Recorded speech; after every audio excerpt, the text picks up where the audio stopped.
got this. Welcome to Watch Mojo, and today we're counting down our picks for the top 10 deaths in Sons of Anarchy. He's a good man, Jax. Stay close to him. I know it's still a sad day for your family, but it's the right thing. Put your hands on the wheel. For this list, we'll be looking at the most shocking and stunning deaths that occurred on Sons of Anarchy. Which death do you find the most memorable? Let us know in the comments below. Number 10. Half-Sack Epps. Poor Half-Sack. As a prospective member of the Sons of Anarchy, Half-Sack was often the target of playful hazing. It helped make him one of the more sympathetic characters, and it only served to deepen the tragedy of his death. What are you doing? What do you want? Wishing to protect Jax's son Abel, Half-Sack confronts a gun-wielding Cameron Hayes. He gets a knife to the gut in return. Ironically enough, despite being the only main character to not commit a killing, Half-Sack was the first main character to die. It only went to show that the crime drama wasn't bowing to character likability. The series is ultimately a tragedy, and what better way to demonstrate that than the death of the lovable Half-Sack?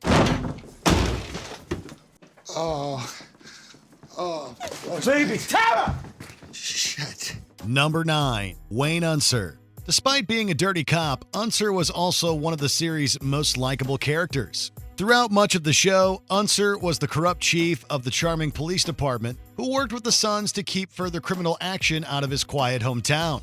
Unser nearly makes it to the end, but his loyalty to Gemma ends up costing him. I need to be alone with my mother.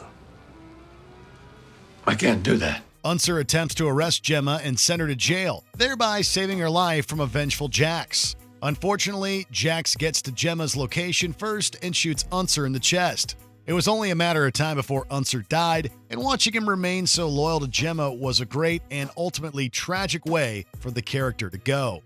Number 8. Bobby Munson. Poor Bobby went out in a really brutal fashion, showcasing Sons of Anarchy at its most ruthless. Throughout much of the show, Bobby remained one of the most loyal members of the club, as he backed Jax's plan against the Lynn Triad and August Marks. Whatever it is, it'll just be leading back to one of us slitting your throat. Instead, the latter ends up kidnapping Bobby and forces him to endure some horrific treatment. And just when it seems like Bobby will be rescued by the Sons, August shoots him in the head right in front of Jax. Bobby's character arc came to a terribly distressing end, making for the most gut-wrenching string of episodes in the show's history.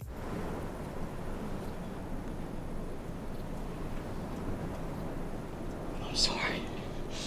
Number 7. Piney Winston.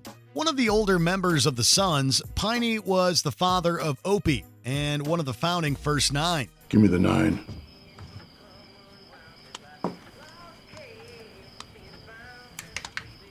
And the boot. As such, he generally held a take-no-nonsense approach to the club's actions and wasn't afraid of voicing his displeasure at some of its decisions. Unfortunately, this personality trait came back to haunt him, as his vocal discontent with Clay's leadership results in his death. Just leave her out of it, huh?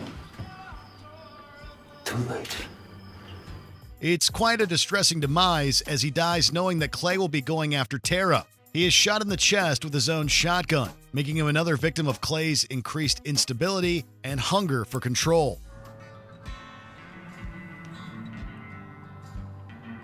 Number 6. June Stahl. It's quite impressive that on a show filled with murderous criminals, an ATF agent somehow comes across as one of its biggest monsters. Because your VP made a deal.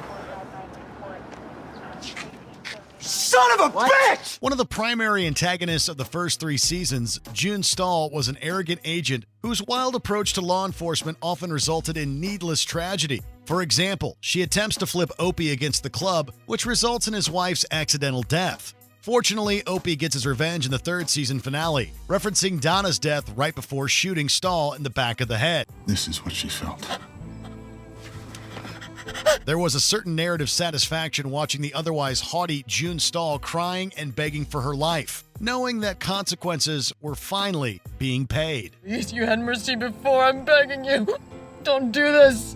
Number 5. Clay Morrow. The entire series was building up to Clay's death. Sons of Anarchy is largely modeled after Hamlet, and like Hamlet, it contains a vengeful son vying to kill the man who violently usurped his father. It took until season 6, but Clay's death proved one of the show's most memorable moments. I think there's another plan. Clay goes out like the tough man he is, accepting his death and facing it with dignity. Unfortunately, he suffers quite a violent and prolonged demise as Jax shoots him in the throat. In some ways, it turned Clay into a sympathetic character, and Jax an unlikable one. It was a fun trick that the writers pulled on the audience, and it worked flawlessly. What went down today was us burying the last piece of a very broken past. Number 4, Tara Knowles. Proving one of the show's most tragic characters, Tara should not have been mixed up with the Sons. But I need you to do me a favor. I think your little brother might be scared. She showed great skill as a doctor, and she was absent from Charming for 11 years while working in Chicago. Unfortunately, she returned to Charming, got back with her high school boyfriend Jax, and fell in with Sam Crow. What am I supposed to do? Just be a good mom. Marrying Jax and having children with him means dealing with this unbalanced mother, and said mother ends up killing Tara in a gruesome fashion.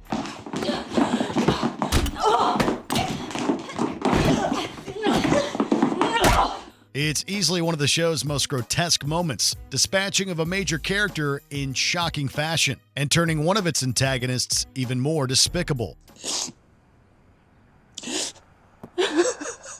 Number 3, Opie Winston. This young man was literally born into the club, being the son of a founding member. He remains fiercely loyal to it as a consequence, despite the fact that he's not really made for that kind of life. Raises money for the school district. We'll be there. All right. Well, it'll be fun. Give some time to hang with the kids. Opie is a good man, and violence is not in his blood. He's one of the most pure and innocent characters, and his brutal death is easily the show's saddest. Opie's downfall comes in season 5 when he sacrifices himself for the club. He is forced to fight Damon Pope's men in prison, and they beat him to death with a pipe.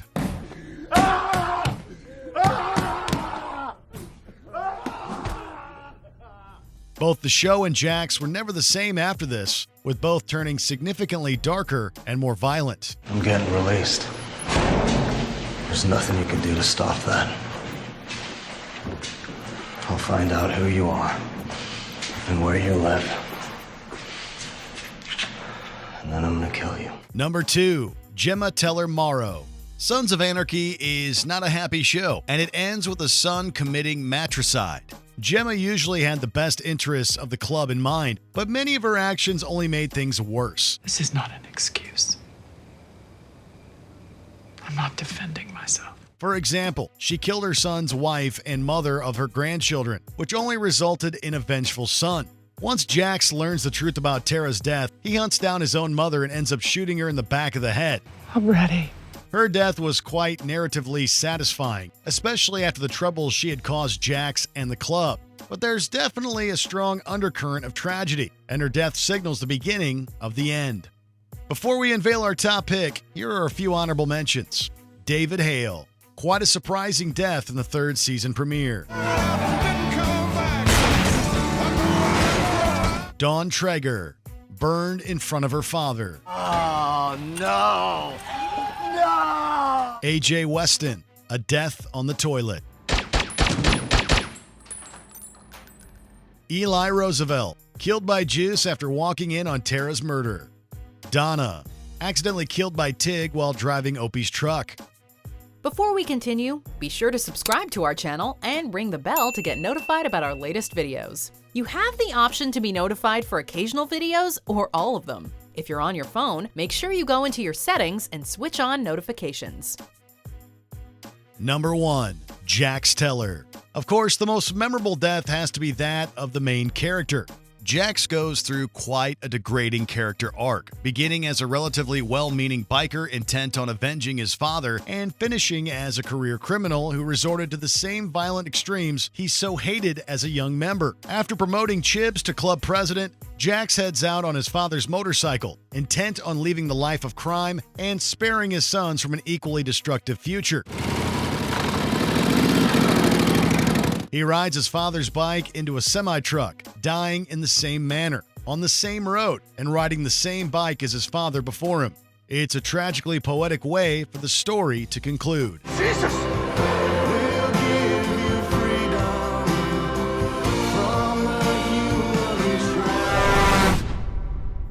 Do you agree with our picks? Check out this other recent clip from WatchMojo, and be sure to subscribe and ring the bell to be notified about our latest videos.